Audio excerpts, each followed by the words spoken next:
Hola amigos, bienvenidos a otro episodio de Sábados Culturales, que en esta oportunidad vamos a dedicar a estudiar el tema del heroísmo, y esto viene a cuento por las razones que les voy a dar en unos momentos más.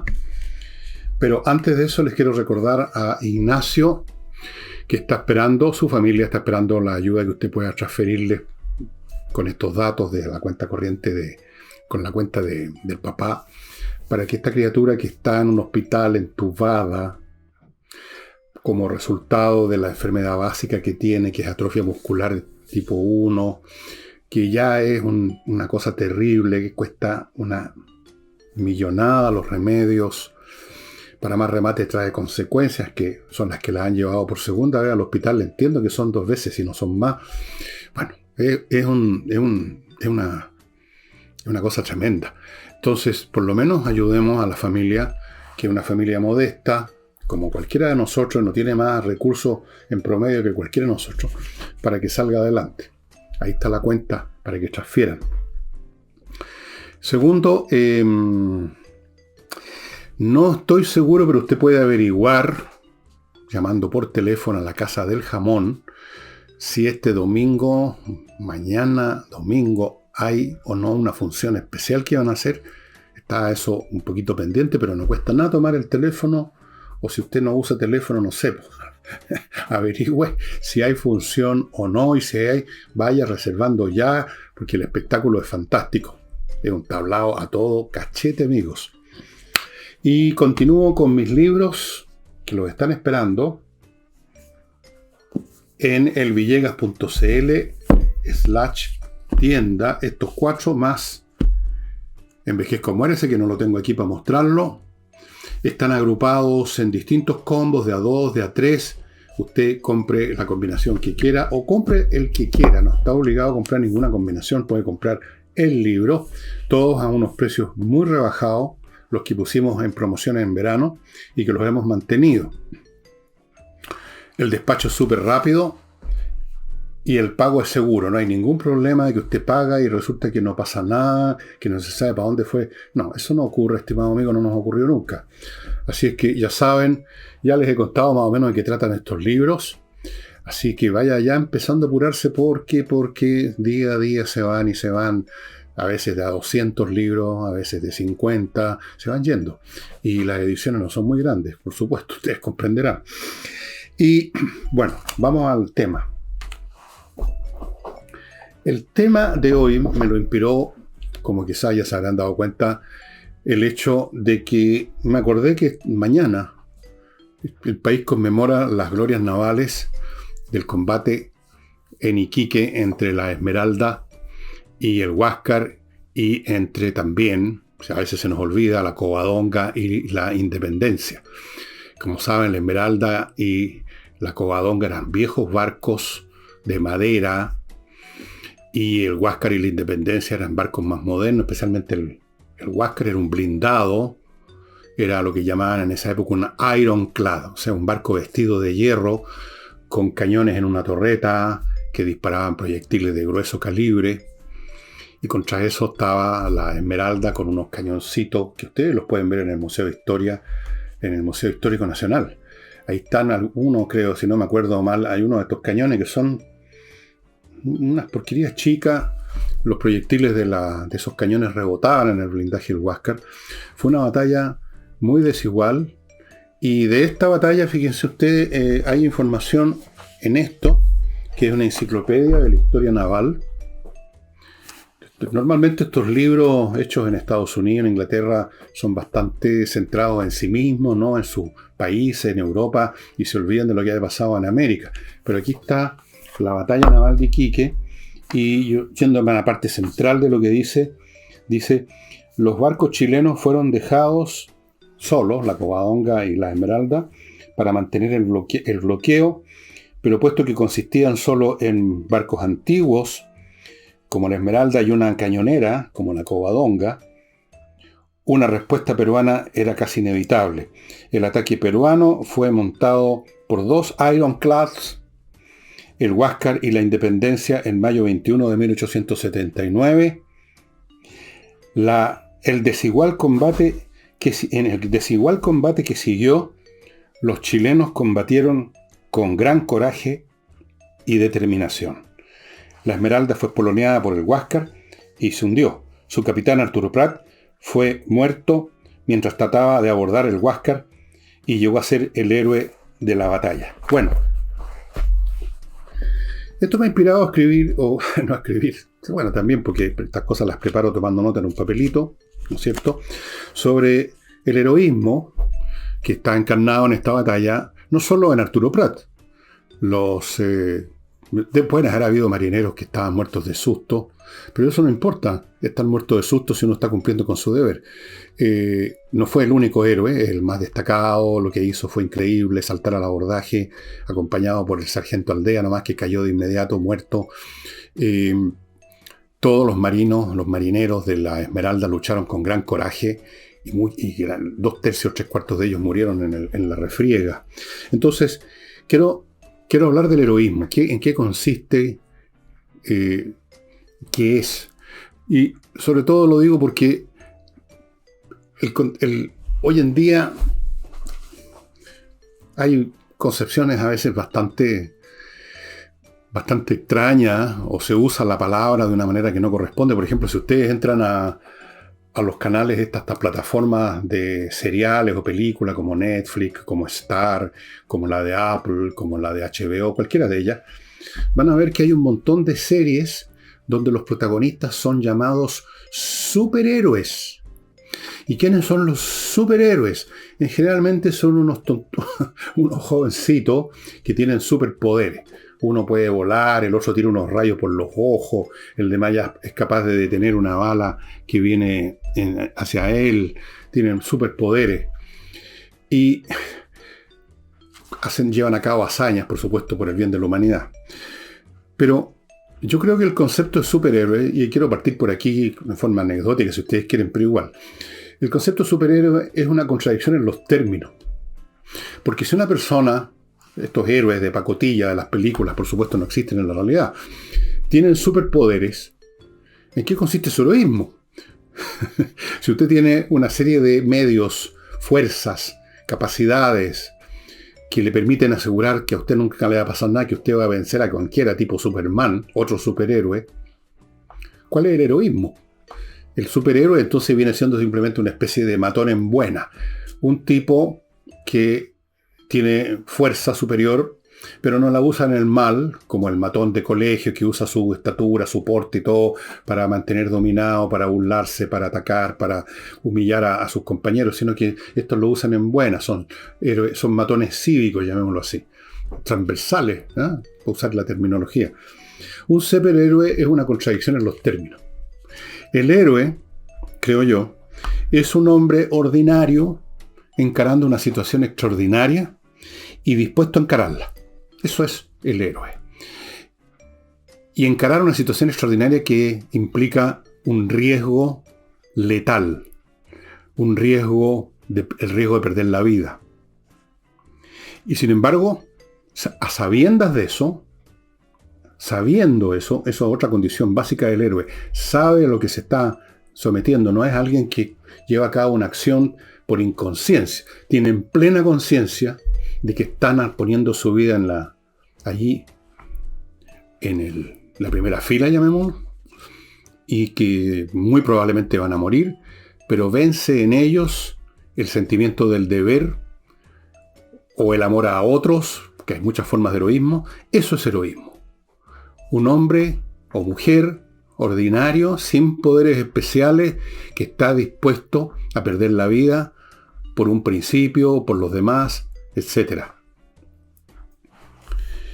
Y no un hombre temerario, un hombre que no teme nada.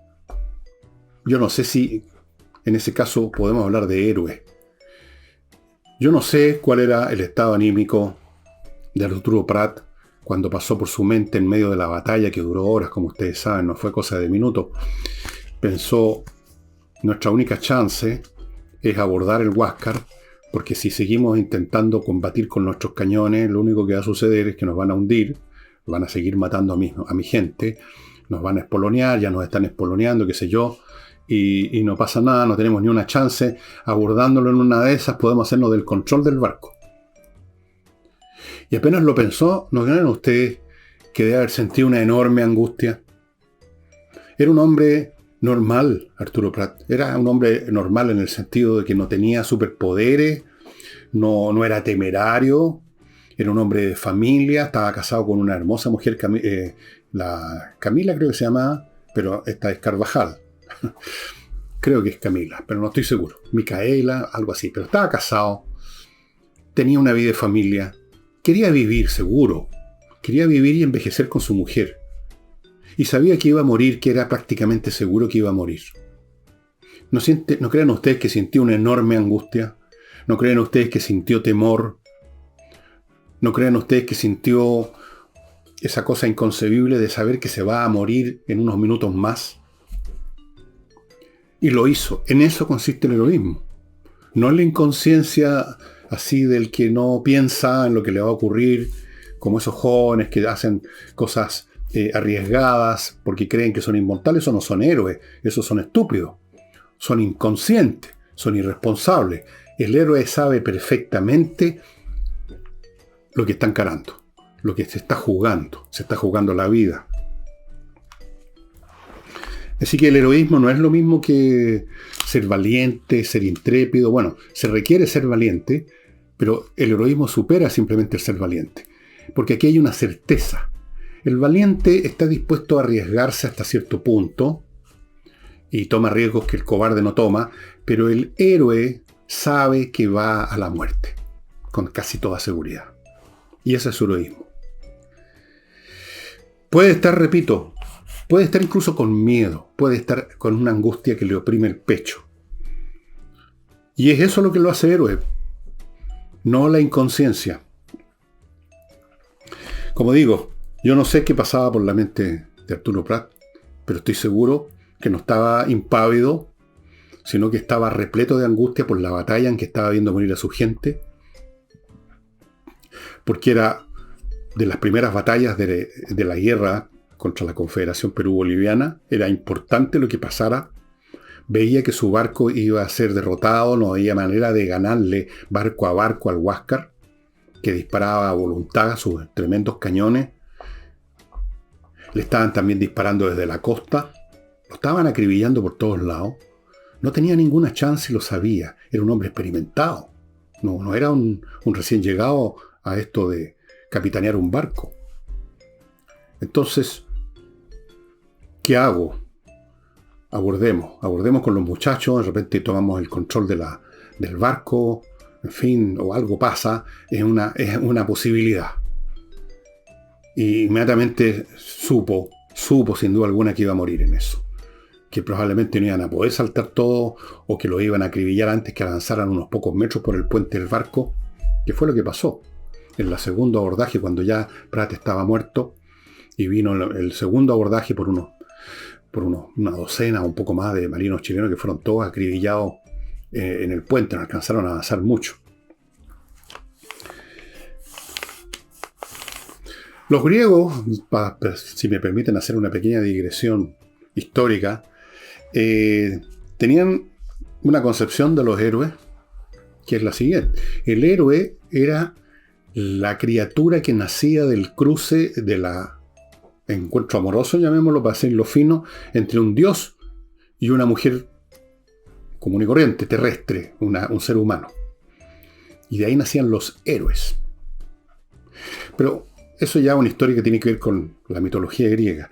Pero fíjense ustedes, si ustedes han leído la Ilíada, sabrán que Aquiles, este personaje que en la película lo protagonizó Brad Pitt, una película absolutamente tipo hollywoodense, absolutamente fue anacrónica en el sentido que no tiene nada que ver con la que puede haber sido la guerra de Troya.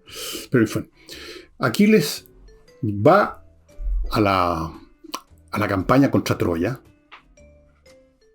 a pesar de todo no voy a decir que tenía superpoderes, pero como ustedes saben, había sido empapado, lo había un dios agarrado del talón y lo había sumergido por un momento en un líquido que lo iba a hacer, digamos, intocable por las armas, pero lo había agarrado por el talón no se mojó, de ahí viene la expresión el talón de Aquiles, el punto frágil.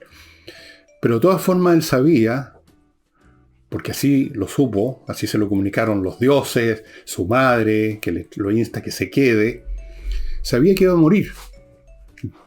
Con o no este líquido protector, digamos, esta especie de loción contra el sol o contra la espada y las lanzas y las flechas, sabía que iba a morir y va. Eso lo hace héroe a Aquiles. Ahora, hay actos heroicos, como el de Prat en esta batalla, como el de los soldados de la Concepción, los 70 y tantos soldados chilenos que se enfrentaron a miles, sabiendo que iban a morir. Y hay vidas heroicas, que son cosas diferentes. En el acto heroico, estamos hablando de una persona que encara la muerte, pero que la encara porque tiene en su juicio que cumplir con su deber, o hay un fin superior, no solamente un deber en abstracto, sino que ganar tiempo para darle oportunidad a los demás de retirarse, o lo que sea, y se sacrifica a sabiendas de antemano que va a la muerte. Ese es el acto heroico. En el caso nuestro, en nuestra historia, pues el típico caso heroico de Arturo Prat. Y hay vidas heroicas. En la vida heroica no necesariamente está en juego la subsistencia física, por supuesto. Pero sí está en juego en la vida heroica el sacrificio a lo largo de mucho tiempo de los intereses, de las ambiciones, de los deseos y las ilusiones de una persona que está dispuesto a sacrificar eso por un bien superior. Y yo creo, por ejemplo, que muchos padres y madres que nadie conoce, que no llegan a los libros de historia, que no llegan a Hollywood, son héroes y heroínas, porque, no siempre, por supuesto, pero en algunos casos, estos padres y estas madres han sacrificado sus intereses, sus profesiones, sus ambiciones legítimas por sus hijos. Bueno, hay algunos casos en que esa madre o ese padre sacrifican la vida propiamente tal por el hijo. Se entregan a, qué sé yo, cuántas veces sabemos de esto, del padre o la madre que se arroja a las aguas para rescatar a un niño. Puede ser su niño, puede ser de otro, pero la madre y el padre de verdad sienten que todo niño es su hijo. Así es. Y se arrojan a las aguas a rescatarlo, sabiendo que pueden morir, y muchas veces eso es lo que ocurre. Esas personas son heroicas sin que haya ningún estrépito, sin que haya un titular en los diarios, sin que haya un desfile. En silencio y anónimamente sacrifican por lo que ellos consideran un bien superior. Sus hijos. Muchos padres y muchas madres. Otros no. Otros no sacrifican. Eso no significa que sean malos padres y malas madres. No necesitan. Pueden compatibilizar la crianza y el amor por sus hijos con sus carreras, y qué bueno que lo puedan hacer. Otros, menos mal, muy poco, no les importa en absoluto, y conocemos tantos casos, ¿no es cierto?, de padres, sobre todo hombres hacen esto, que mandan abandonan a su familia por, bueno, o por otra mujer, o sea, por darse un gusto personal, o por su carrera. Los abandonan de hecho o virtualmente, no dándoles pelota, no atendiéndolos, no gastando una hora de su tiempo, siempre preocupados de sus carreritas, de sus profesiones. Mucho lo hemos visto con algunos literatos famosos de Chile que han dejado botados a sus mujeres y sus hijos porque no les interesaba, no les tincaba. Estaban preocupados de sus egos, mirándose el ombligo. Son pocos, afortunadamente. Normalmente el padre y la madre, si acaso necesita sacrificarse, lo va a hacer. Yo creo que estoy casi seguro que es así. Esas son las vidas heroicas. Antes de continuar con esto, amigos, ustedes me van a permitir que me haga cargo de mis auspiciadores de día sábado. Lo inicio con Kaizen Automotriz, especialistas, aunque también pueden hacer las reparaciones ya si el auto está malo, pero son especialistas en la mantención preventiva. Esto significa que usted no necesita llevar el auto cuando ya está malo, o más bien que se lo lleven, porque si está malo no puede andar, o anda a media, sino que usted lo lleva cuando sintió que puede haber algo que no está bien. Quizás sintió un ruidito, quizás no ha sentido nada, pero le tinca, sospecha, soñó. Lo lleva a Kaizen Automotriz y ahí tienen especialistas que van a hacer una especie, como la persona que va a un hospital a hacerse la revisión anual, que hacen algunos, la sangre y todo. Bueno, el auto lo revisan con todo un aparataje de control, como quien dice, lo auscultan. Y si encuentran cualquier cosa, la reparan de antemano. Eso es muy importante porque así usted evita quedar botado. Porque cuando un auto se echa a perder cuando está andando. Y si está andando, usted no está en su casa. Usted está en la carretera, usted está en una calle y ahí quedó botado. Kaizen Automotriz. Continúo con Oxinova, el producto que les he mostrado.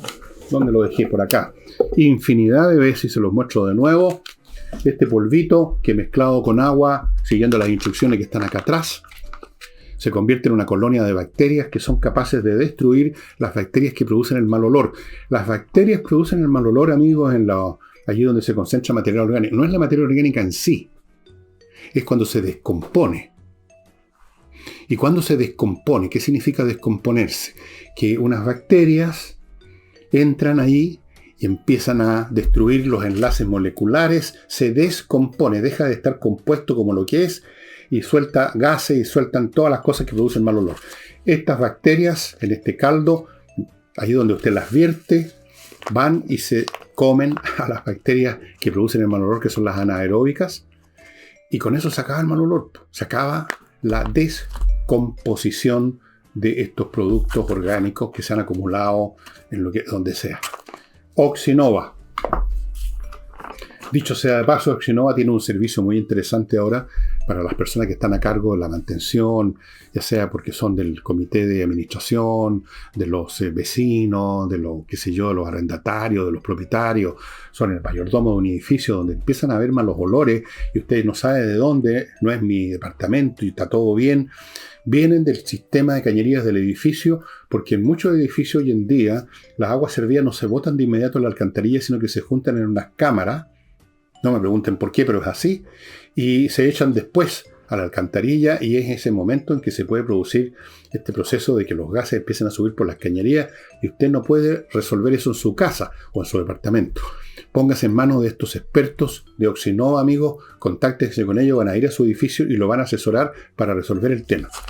Continúo con Higiena, la Academia de Música online, pero también tiene cursos presenciales en su sitio en Ñuñoa, en la dirección de Ñuñoa que tienen. Pero pónganse en contacto con ellos, higienaproducciones.com. Hace clases online de un montón de instrumentos: piano, flauta, guitarra, saxofón, batería, canto, voz hablada. ¿Qué más? Se me estaba olvidando el ukelele. Clases online, o sea, súper cómodo. Usted está en la casa aprendiendo música, amigo. Y si usted tiene duda que esto le interese o que le guste o que vaya a funcionar con usted, pida gratis una clase online de demostración. O sea, la sandía calá. Dejo un último bloque para más adelante. Y, como les decía, hay vidas heroicas. Y esas vidas heroicas muchas veces son completamente desconocidas. Heroicas en un sentido, como dijéramos, en sordina. No es el abordaje del Huáscar de Arturo Prat, que es una cosa de estatua, una cosa de libros de historia, una cosa de desfile y de celebración como el 21 de mayo. Es una cosa que nadie conoce, es una cosa que no necesariamente cuesta la vida, es una cosa que se prolonga por años quizás, como el de los padres y madres que se sacrifican por sus hijos. Y otras formas de sacrificio por una causa superior que a veces uno no las detecta. Puede ser nuestro vecino, del cual no sabemos nada, que dejó de seguir sus estudios, su carrera, tenía ambiciones de sacar más títulos, llegar no sé a dónde, pero resulta que su señora se enfermó y se convirtió en su cuidador hasta el día de la muerte de ella o de él, o viceversa, según el caso. Y ahí hay heroísmo, un heroísmo en silencio, un heroísmo en sordina. Pero en todos los casos, ya sea el de Prat o el de estos padres, el tema es el sacrificio a sabiendas por algo superior. Eso es héroe. No alguien que tiene superpoderes, sino que todo lo contrario. No tiene superpoderes, tiene pocos poderes. Si tuviera superpoderes no necesitaría ser héroe. Obtiene lo que quiere sin sacrificar nada porque tiene superpoderes. No los tiene y por eso se sacrifica, tiene que sacrificarse. Ahora, uno se pregunta si por ejemplo, ya que estamos hablando de este heroísmo a largo plazo, si las personas que en el pasado profesaron o en el presente profesan, sabiéndolo o no, la filosofía estoica, son heroicos o no. Bueno, eso depende de la vida de cada cual. El estoico es un filósofo que cumple con es un filósofo o un seguidor de esa filosofía que fue originada por Zenón en la antigüedad clásica, que atiende a cumplir con su deber. El caso clásico, conocido, el del emperador Marco Aurelio, que no tenía ningún interés, que sepamos, de ser emperador. No era un hombre de ambiciones de poder, pero el hecho que la vida lo puso en la situación de llegar a ser emperador de Roma. Él era un pensador, escribió las famosas Meditaciones, que hasta el día de hoy se publican y que usted las puede conseguir en castellano en cualquier librería, en cualquier parte, las Meditaciones de Marco Aurelio. No voy a decir que son de una profundidad abismal y que revelan nuevos ámbitos de la epistemología o de la metafísica. Son muchas veces de simple sentido común, pero lleno, yo diría de decir, de grandeza, de una obstinación por hacer lo que hay que hacer. Él tenía que ser emperador.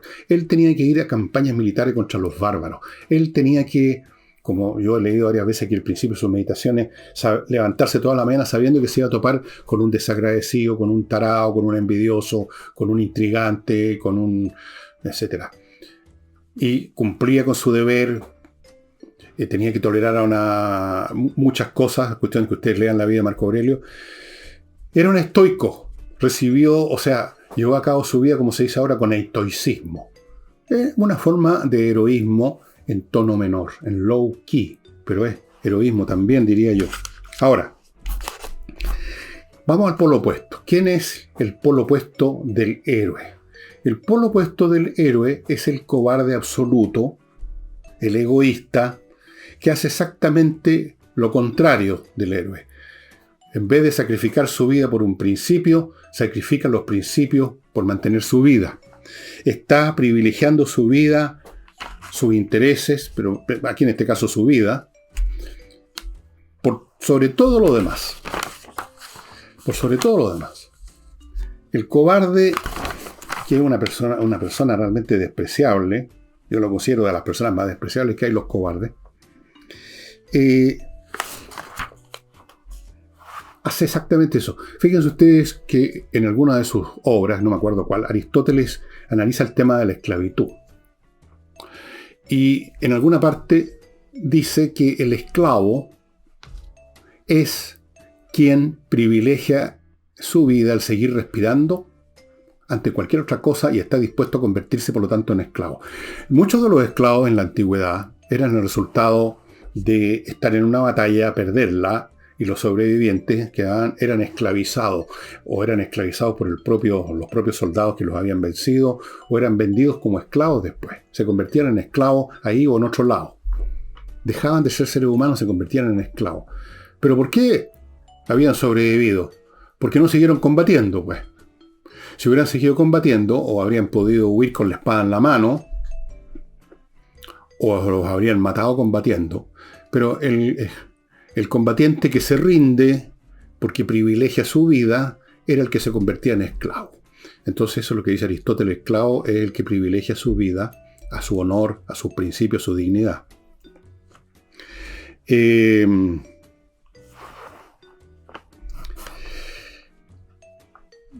No es necesario ponernos en situaciones tan extremas como una batalla donde uno muere o se convierte en esclavo en esa época, o vence. En esos tiempos como en ahora, la cobardía adquiere muchísimas variantes, mucho menos dramáticas, mucho menos visibles. La más normal, y que uno la ve todos los días a nuestro alrededor, es el afán de eludir cualquier riesgo, no solamente de su vida, sino que riesgo en su profesión, riesgo en su prestigio, riesgo en su vida social, cualquier problema, y en virtud de ese afán por evitar cualquier riesgo, cualquier clase de riesgo, se puede llegar a la postura del sumiso, el chupamedias, se puede caer en la obsecuencia completa, en el servilismo, que es como el esclavo en forma moderna, la deslealtad, se corren porque el amigo tuvo un problema, entonces para que no me vaya a contaminar, no lo llamo más, no me junto más con él. Yo conocí eso. La adulación y tantas otras formas por el estilo, que son cobardía. Cobardía. Oye, no me voy a perder la pega. Oye, me van a mirar mal. Oye, esto. Cobarde. Ahora, ¿quiénes son los cobardes en este mundo? La mayoría. La mayoría, porque, como lo he dicho en varios programas en que he hablado de algunas cobardías que hemos visto en la política chilena, la cobardía no es otra cosa que la expresión psicológica, la elaboración psicológica del instinto de supervivencia. Punto. O sea, es natural. Cuando usted ha estado en una situación donde hay mucha gente a su alrededor y alguien grita fuego o empieza a moverse el piso, hay un temblor, ¿qué es lo que hace la inmensa mayoría de la gente? Pierden la cabeza y salen arrancando, son capaces de pisotear a su abuela, son capaces de pisar a un niño, son capaces de empujar a una mujer embarazada con tal de salvar el pellejo, ¿sí o no? La cobardía es lo más frecuente. O sea, esa es la norma. Los cobardes no son una excepción, son la norma. Los héroes son la excepción y por eso que se les hacen estatuas y monumentos, porque es raro. Si todos fueran como Arturo Prat, nadie no se le hace un monumento. Se espera que haga eso. Miren lo que pasó en Ucrania cuando recién empezaba la guerra con Rusia. Ustedes se deben acordar porque tal vez estas imágenes salieron en la televisión chilena, en las noticias, o las vieron en YouTube, pero miles de millones ya de personas se mandaron cambiar, salieron arrancando.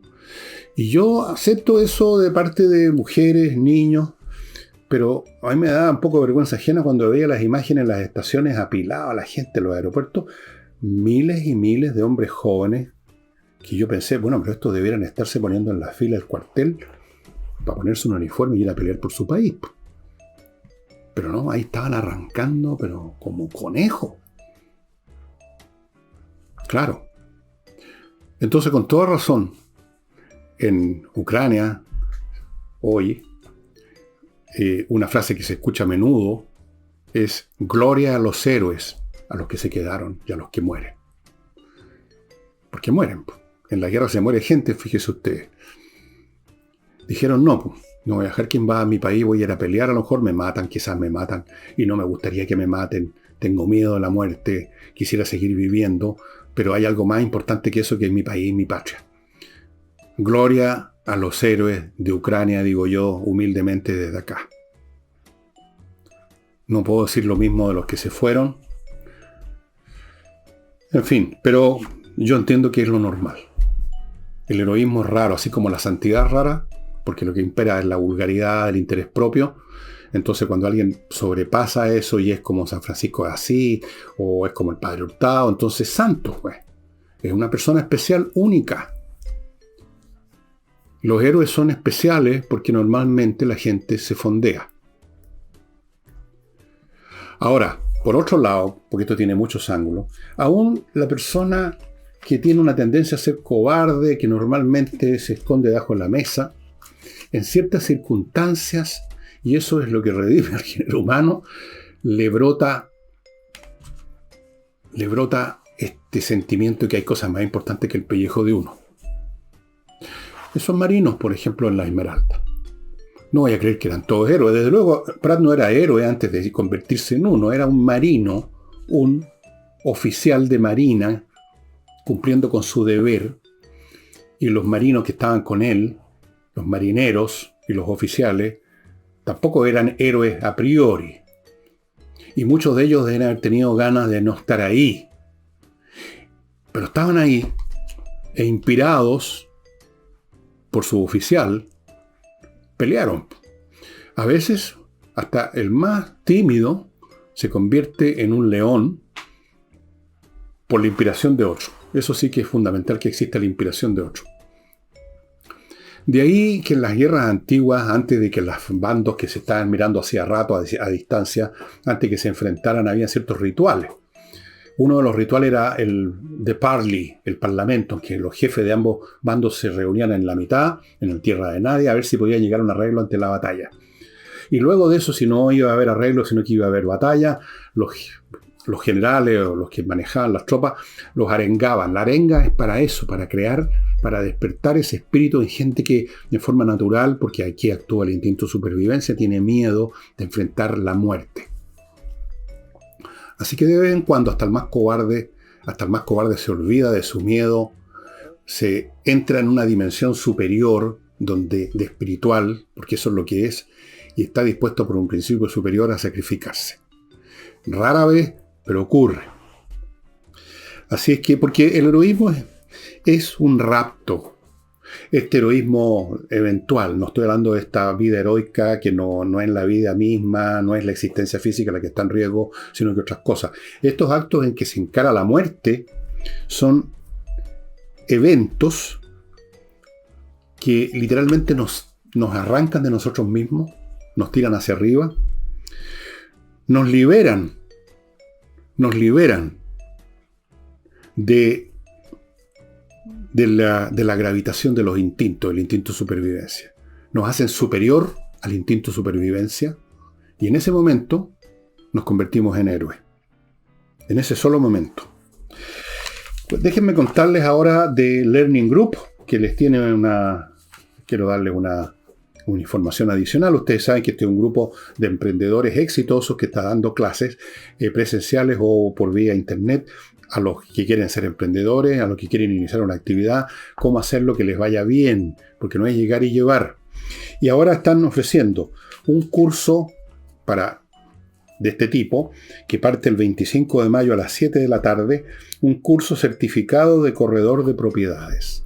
Si usted quiere emprender en esa actividad, ellos lo preparan para que usted termine, salga de ahí al otro día listo para empezar a trabajar en todos los muchos aspectos que tiene esto, que no es solo andar por las calles, digamos, a ver quién arriendo o vende a alguien para anotarlo y luego ir a ofrecerlo. No, tiene otros aspectos, es mucho más interesante que eso, tiene muchos ángulos y lo preparan para eso. El costo del curso son 120 lucas, pero para los villeguistas, los que digan que vieron de esto, se enteraron de esto por este canal, hay un 10% de descuento. 10% de 120.000 son 12.000, por lo tanto queda en 108.000 el curso. Interesante, pero hay otros, ya les voy a ir contando de otros cursos para emprendedores en muchas otras cosas también. González y compañía, amigos, si usted tiene un problema penal, va a ir a dar ante una corte que a lo mejor lo condena a la guillotina o a la silla eléctrica, no sé, por una cosa penal, póngase en manos de abogados penalistas como los de González y compañía, que están en este momento a cargo de varios casos re interesantes que han salido en la televisión. Son expertos, estimados amigos. En un caso tan grave como es situaciones penales, ahí sí que ya que con mayor razón que nunca hay que ponerse en manos de los especialistas. González y compañía. Y termino con Climo, la empresa que climatiza como nadie más en este país, con dispositivos espectaculares que yo tengo en mi casa. Me filtran el aire, son silenciosos, no cuestan mucho dinero porque, o sea, el gasto de mantención, el gasto de electricidad, porque funcionan con electricidad, es bastante pequeño, no se nota comparado con los otros gastos de electricidad que uno tiene en una casa. Olvídese. Es espectacular. Amigos, hay mucha gente que está entrando en esto, empresas que están entrando en esto, por lo que sé, así que vaya ya poniéndose en contacto con miclimo.com. Y